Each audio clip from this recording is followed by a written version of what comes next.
sovereign will. When God says it'll happen, it will happen. He said Jesus will come and die on the cross. It happened. It's going to happen. There's nothing we can say or do. That's something He's going to have happen to us or to the world. Nothing can separate the love of God, a child of God, from His love. I mean, once He's ready to do it, He will do it one way or another. And the other is His prescriptive will. That's where God gives us commands to do, and it's our choice to follow or not. And there's where the problem starts, the choice. We as humans, a lot of times, don't make the good choice, and we make the easy choice. That's God. He guides us, and He guides the world from the outside. It's up to us to ask Him to come in our heart, to be saved, ask Him to come in and guide us from the inside, and that's really where it comes about. I mean, we have to ask God to come in and be a part of our lives, and be a part of our hearts, and be a part of our minds, and be an influence. And then it goes to us, and then it goes to our church, our family, our communities. It spreads out like that.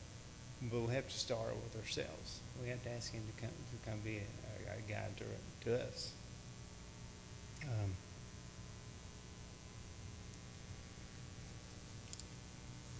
Got to get my phone out here a little bit. I do remember turning the mic on. I know Amanda gets on to me. I'll speak to the mic. And I finally got it. I was talking to her earlier and couldn't get the sound right, but I finally turned it on. It sounded a whole lot louder. But Proverbs 3:5-6 says, "Trust in the Lord with all your heart, and do not lean to your own understanding. In all your ways acknowledge Him, and He will make straight your paths."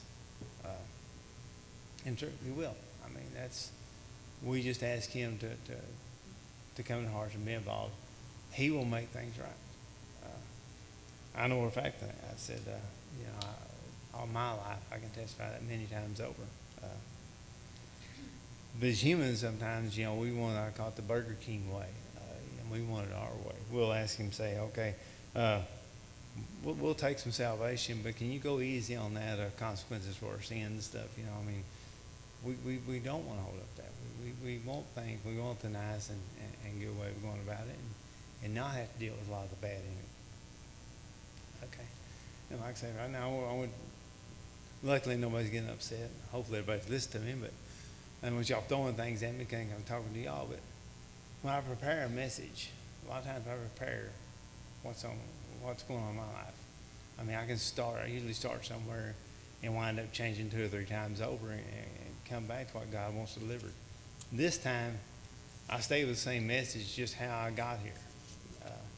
I had some interesting challenges come up this week, and got through and for me. It's like test, and it's going to give some character and give some substance to what I'm talking about today. When I come before you, I was talking to Amanda earlier when I was home. I said, I take this very serious. I get up here, I've talked in front of hundreds of people. I've gave lectures. I've talked about everything. But this is serious. I'm affecting your lives, different people's lives. Some people on Facebook land I probably don't know, hadn't seen, but I could be touching their lives. I know somewhere somebody's touched y'all. They touched me, and hopefully I can touch somebody here today, because somebody's probably dealing with the same problems in life I am. I hope they are. I'm just not out there by myself. But, I'll go back and tell a little story. I won't give my whole testimony, but in the early 90s, I hurt my back at work. Well, first time I actually hurt it, I was lifting weights, because I was a lot bigger and I'm better in shape then, but I hurt it doing squats. And I got over that, and I was at work on Friday afternoon and got time to leave, and had a truck to load out, and I was just trying to sneak out, and they said, "Nope, you got to load that truck." And I messed up, got in a hurry, and to get out there in time, because I had a lot of things I needed to do, or wanted to do that night. Didn't need to. We had some things going on I needed to get to. Friday night, I just got paid. You understand? So stuff happened, and I decided that instead of doing things right, I took a shortcut when I hurt my back. Bulged the disc in my back. And through the next several months, is probably well over a year, I went back for doctors. And finally, when it got all said and done, I went to the local MDs and Park Orthopedic and went to neurologists, neurosurgeons. And when it was all said and done, they'd all said about the same thing. Finally, Dr. Lander, I don't know if anybody knows or not, he's since passed, but he was the neurosurgeon in Fort Smith. He said, life as you knew, it's over. He said, it's done, it's over. He said, we can do surgery and have fixed part of it. He said, you won't be able to work out, water skiing, that sort of stuff. You're done. Wow. I was 20. I don't think I started 21 yet. That's a hard pill to swallow with a man that's lived on strength and sports and things all his life, that he can't do that anymore. You might can play golf, maybe some tennis, something like that. Well, I never played no sports, not seriously. So I thought, well, I didn't know the Lord. I mean, I knew there was a God, and I kind of believed in it. And I went to church a couple of times, I've talked about it, but never seriously. I didn't know His love and His power. I went through 9 months of physical therapy and all kinds of conditioning and stuff, and finally strengthened up. And it got to where I was doing anywhere 2,000, 2,500 crunch ups a day to strengthen your abs and your back, and amongst other things, to just strengthen. I didn't know what else to do, just to rehab. And finally, I got back there. And that next year, I went to the lake. I skied. I started back in the weight room. I started back doing things. I started jogging. Still can't jog much, but I can swim. Thought, man, I'm doing good. I did great. Thought, man, I've done this all my, man, I've done a super job. I worked my tail off and got myself back where I needed to be. It wasn't until like 15 years later, I really started going to church full time, and I read a book, The Purpose Driven, by Rick Warren. But it ain't about me. It ain't about him. It's about God. I mean, and I told myself, well, I said, okay, if He's done all this stuff, why? I mean, I didn't know Him. I didn't love Him. I made fun of people that did. Bible thumpers, church goers. I mean, I made fun of that people. They just wasn't for me. What am I doing wrong? Okay. Okay. But I didn't know what was really going on. I mean, what was happening. Like, why would He do this for me? And finally, they said, well, did you really read? And I said, I went back there and read again. I said, okay, I'm not supposed to know. We're not supposed to know. I mean, we're not supposed to know what God's will is, what His power is. I mean, you're supposed to trust and happen. It was, and luckily it was a good thing, because I was like, I've got life back. I don't know why. I mean, I am where I am, and things are good. And, that still wasn't enough. I mean, I still turned away from church. I turned away and have several times. But he's never turned away from me. Praise the Lord. Thank God He's never turned away from me. He's never gave up. And I don't know why. And then last week, Mr. Ted said, okay, you get the message next week. I said, oh, here we go, and that's when I was driving Lindy and Josh back, y'all better sing a bunch of songs that way I ain't up there and talk a long time, I can't do it. They didn't even show up. Jokers. And sorry, Lindy, I know Lindy's laughing.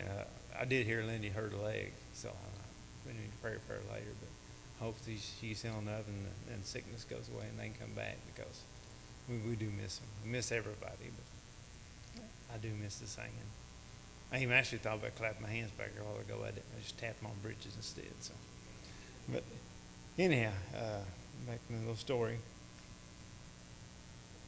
So this week at work, they called me.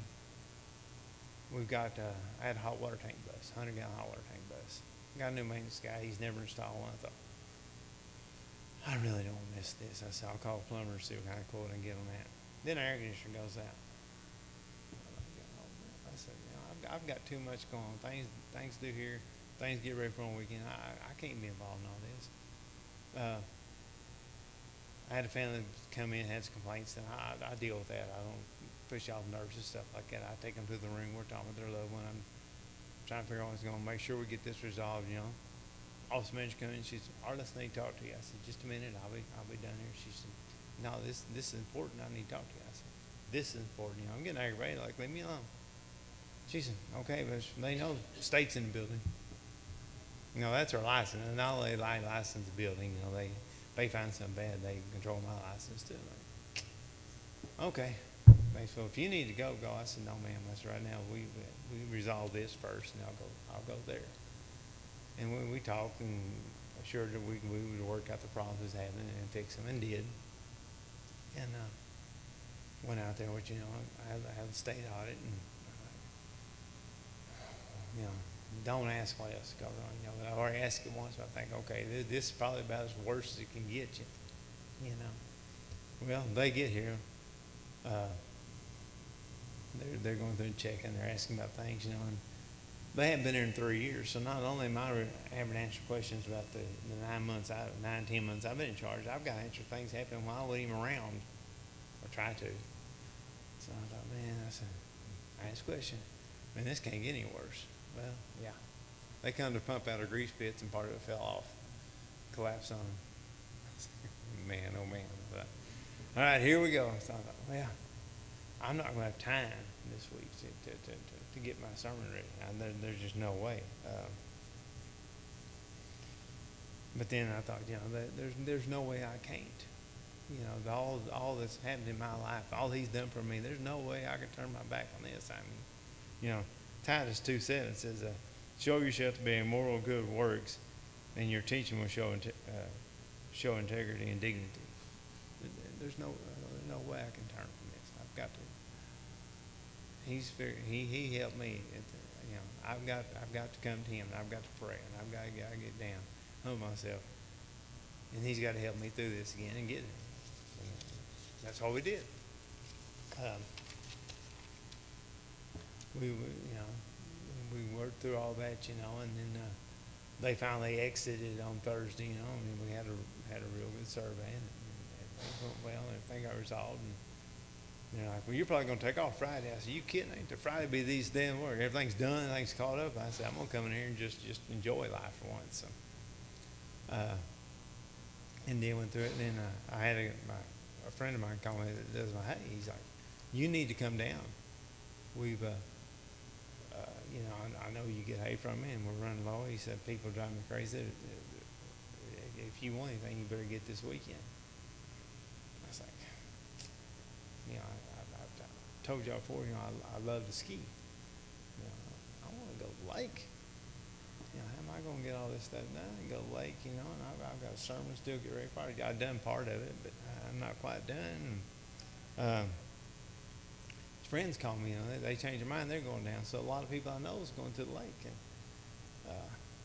you know, like I say, that's, if anybody knows me, that's how I spend my summer. You know, that's something I should have shared earlier, is something I had trouble dealing with when I was younger.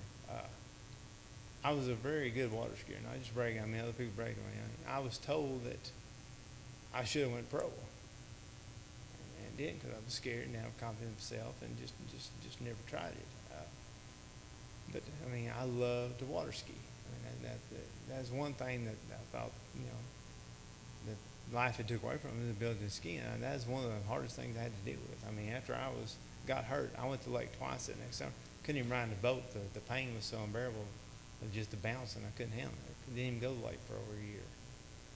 So when I got this back, you know, I was like, you know, he gave this back to me. He gave me, he's giving what I love back. So I'm thinking, you know, I thought, I've got to go lake swimming. I mean, I'm addicted to the lake. I am. But I've got to get hay. I've got to prepare my sermon. I've got to do all this, you know. And I thought, well, you can Google anything. I thought, I can get up early Saturday and go get some hay. And I didn't offer to pay in advance. And he said, no, I just think you get it. But I thought, I can get some hay real quick. I can Google a sermon, and nobody would ever know the difference. And I still go late. I immediately, as soon as I thought about it, I thought, you sorry joker. God's done all this stuff for you, and you're going to pull something as crooked as that.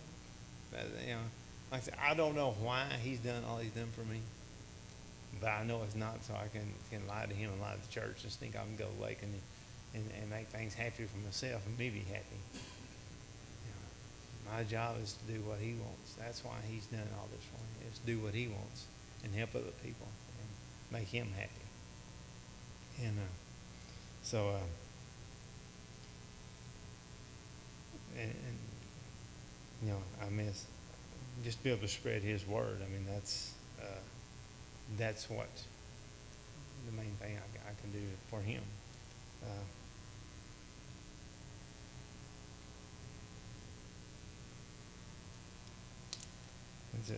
At times we are misguided and use things, and happiness is one of them. We all like to be happy, and that can lead us astray, you know.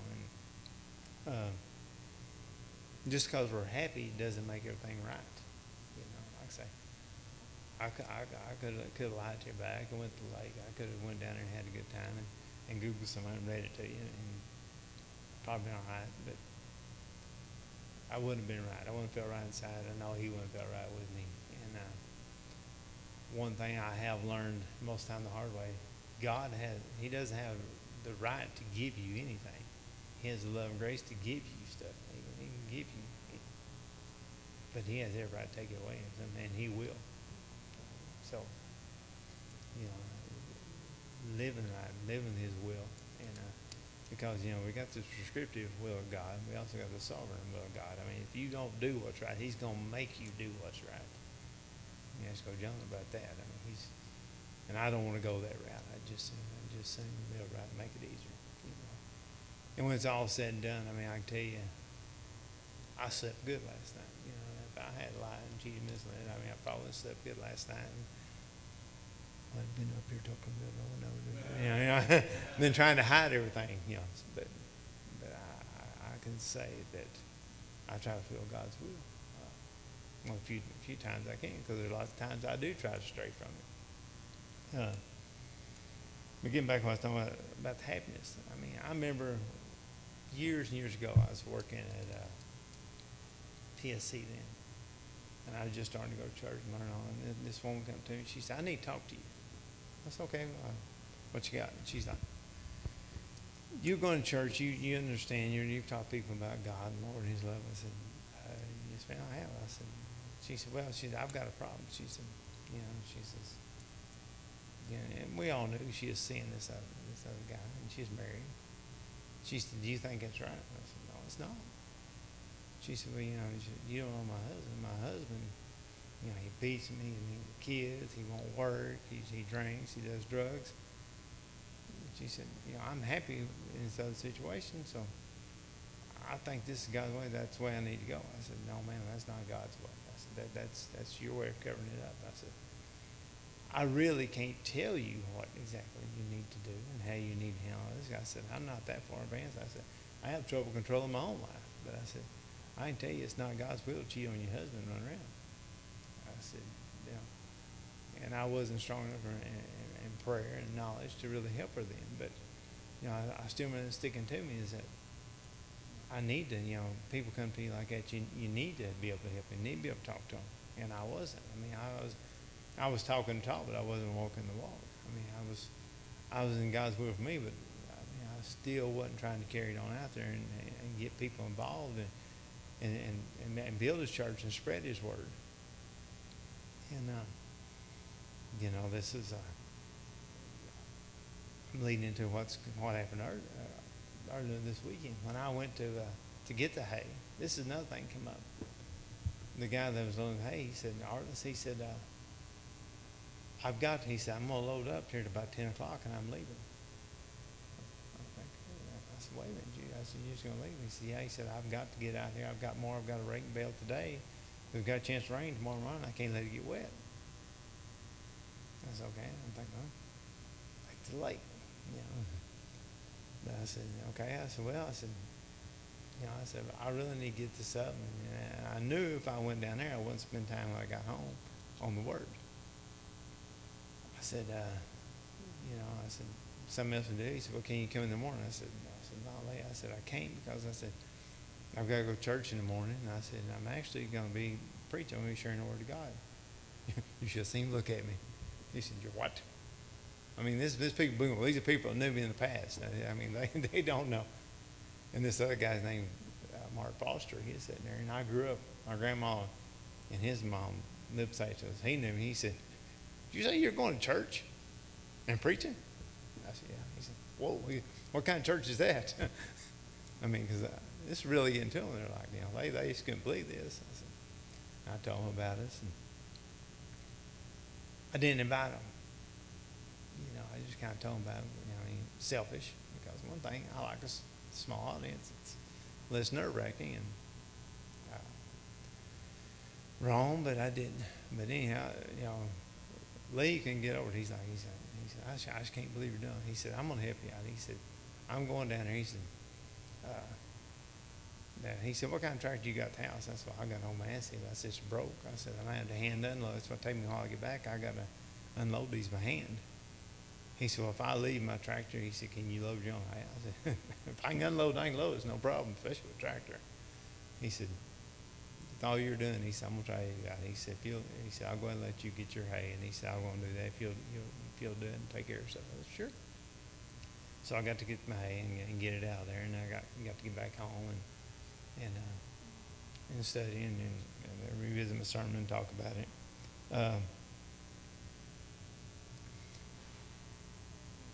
But then going back to it, this morning I had Rick, my father-in-law, Rick Hudson. He called me and he wanted to know what I was doing. I told him I was getting ready for my sermon this morning. He said, you preaching? I said, yeah.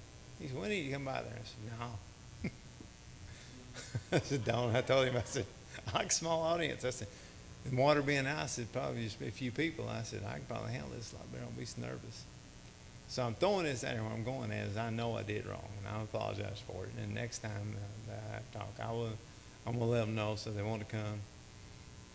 They can, because I know I'm not being in God's will right there. But I'm telling y'all that we need to be in God's will. We need all this stuff. And then here I'm hiding. So I'm telling you right now, I did wrong. I will correct it. So, okay. Beginning God's will. I know there's things I need doing, but what we can do to stay there, it says in the 1 Thessalonians 5:18, give thanks in all circumstances, for this is God's will for you. Give thanks for what he does for us. Everything he does. There is a reason, and we may not know it, but give thanks for it. In the 1 Thessalonians 4:3, it says, it is God's will that you should avoid sexual immorality. 1 Peter 2:15, it says, for this is the will of God, that doing good you should put the sentence to the ignorance and the foolish people. All he wants us to do is do good. I mean, the bottom line is just live by his word and live by his rules and do good. And that's what he wants out of us. And that is his will. And we do that, life becomes so much better. It's hard for us, but yeah, I mean that's working. And there's times we don't fully know what his will is, what to do. I shared with her about the lady come to me. We don't, and sometimes we are in and out of God's will from time to time, and don't know what to do. Make good choices. God will make. If we don't, God will make sure things are carried. If we ask Him to come here and be a part of our lives, I'm sure some of I didn't write this down here. It's kind of long. Matthew 6:31 through 33. So do not worry, saying, what we will eat, what shall we drink, what shall we wear? For the pagans run after all these things, and your heavenly Father knows that you need them. But seek His kingdom. But first seek His kingdom and His righteousness, and all these things will be given to you as well. So we just need to quit worrying about stuff. We just need to get, seek His righteousness. Ask God to come to us. Pray that He come to us. Turn from what's wrong. I mean, it's real easy to get back in His will. It's just as easy to get outside, but, you know, get back in the will just takes one step. Take one step to get out of step. Take one step to get yourself back into it. And that's what we need to do. Develop a relationship with Him. You know, I mean, like I say, earlier in life, I didn't know why God was doing these things for me. At first, I didn't even believe it. I figured I was doing it. I've healed myself, you know, therapy. I built myself back up. That wasn't me at all. There's no, I mean, I have 5 doctors tell me there's no way you'll ever come back. There is a way. God made it happen. Didn't know it, didn't know it until now. And, you know, it's still unbelievable times that so many things, and, you know, so many people of knowledge can say, this is wrong. It's not going to happen for you. And it does. God is a miracle. He's a way maker. And He made things happen for you. He can make things happen for all of us. It takes that relationship. He will find the way. He will find the way to fix it. Make it right. It's our responsibility to go to Him and ask. He says, if we ask, you shall receive. If we don't ask, you know, I didn't ask and I got it. But I'm sure that is so I can share it. You know, if we ask, it will come. He's done so much more for me lately that I've learned how to ask and learned how to build that relationship for Him. Now, there's times daily, weekly, some hourly, I let Him down. You know, I was sharing with you about, you know, earlier about moving hay. My tractor's down. I was having to hand roll them off by hand. I've had one in the back of the truck. I had rigged me up 2 boards to come from the back of the truck to the trailer where I could roll off the end. Now, when that hay bale fell off them boards and fell upside down between the trailer and the truck, I was not in God's will there for a minute. I can tell you. And I asked forgiveness. And when I finished on my little fit, you know, I apologized and prayed. And I said, forgive me, Lord, because that was wrong. And that's what He wants to see out of us. We're going to be tested daily. Things are going to happen in our lives. And He's going to make sure we can't fix it. We've got to go to Him to fix that.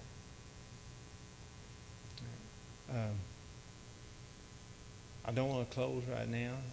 I want to usually just kind of close in a prayer, but I want to ask Miss Billy to come up to it right now. Her shoulder's hurting. She's done something to it. The way I would like to close, I'd like for everybody to come up and lay some hands on her and pray for her. And anybody else needs prayer up here, come up as well. David, we know we need to pray for your shoulder. We can also pray for our loved ones, our families, our members who are not here. They can't be here because of sickness, injuries. To also be with them and help them.